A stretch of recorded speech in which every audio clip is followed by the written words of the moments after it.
xisbiyada mucaaridka Soomaaliland ee u cudiya wadani ayaa sheegay inay qaadiceen diiwaangelinta madaniga oo xukuumaddu ay hore u sheegtay inay qabsoomo soo dhawaan. xisbiyadan oo maanta si wada shir jirayd ugu qabtay magaalada Hargeysa ayaa gudoomiyay ku-xigeenka saddexaad ee xisbiga Ucid Cali Maxamed Yuusuf Cali Guray waxa uu sheegay inay go'aansadeen qaadicidda diiwaangelintan. waxaanu goosanay in doorashada magacyada badan ee diiwaangelinta magacyada badan inaanu qaadacno gebi ahaanba. taageerayaashayadana waxaanu ugu baaqaynaa in ay nagu taageeraan labada xusbiba in ay qaadacnay doorashada oo aanay ka qayb qaadan. waxa kale diiwaangelinta magacyada badan leh anigu garanmaayo waxay tahay midda kale dhammaan shacbi weynaha Soomaaliland waxaanu iyagana ugu baaqaynaa waar doorashadii carqaladani waa mid kaliya carqalada kalena waa lagu soo wadaa.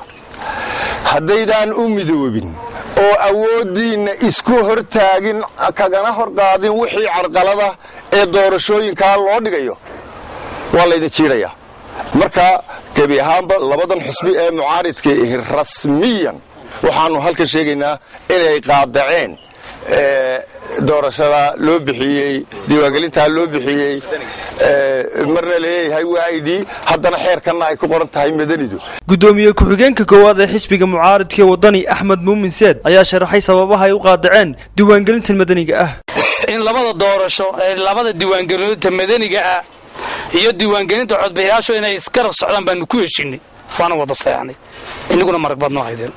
heshiis midaysan baanu u gudbinay madaxweynaha oo aanu kaga codsanayno waxa uu ka dabaxsan yahay heshiiska hore inuu ku heshiinay oo qoraal aanu u gudbin. runtii madaxweynaha uu qoraalku waa gaaray xafiiska u gudbiyay xisaaxa labada gudoomiye ku yaalay waxay ballan bay noo qabteen waxayna laba cisho la sugo waxaanu sugaynay 5 maalmood runtii nooguma soo jawaabin.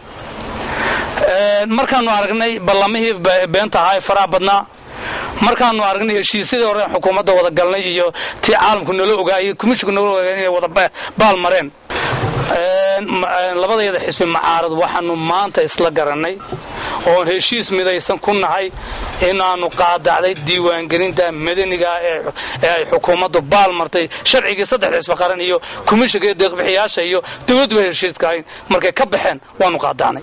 taageerayaasha waxaan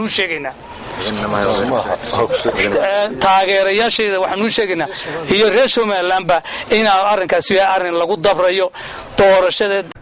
xisbiyada mucaaridka ayaa muddooyinkii u dambeeyay si istaba jooga walaac uga muujinayay diiwaangelintan iyagoo ku sababeeyay inay caqabad ku noqonayaan doorashooyinka.